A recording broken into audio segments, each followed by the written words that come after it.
presentes na NASA. É uma alegria enorme. Desde já quero agradecer a toda a prefeitura aqui de Nazaré da Mata, prefeito Nado aí pelo convite. Para a banda Garota Safada é uma alegria, né? A gente se sente super feliz em poder vir aqui fazer a alegria da galera, que a galera está esperando.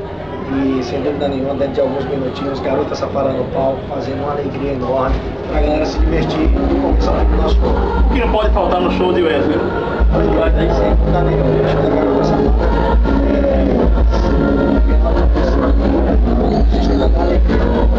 e a galera vem atrás disso. Realmente, e a Garota Safada vai ser interessante. Que banda de sucesso da música tá aí estourado em todo o Brasil, tem como o Clonado, não é verdade? Clonado, graças a Deus, é uma música que é sucesso brasileiro, em primeiro lugar, e vai nas rádios do Nordeste. Pra gente é mais uma alegria, né? Porque todos os meses a gente vem lançando algumas coisas e as músicas estão sempre disputando. Wesley, vai de 7.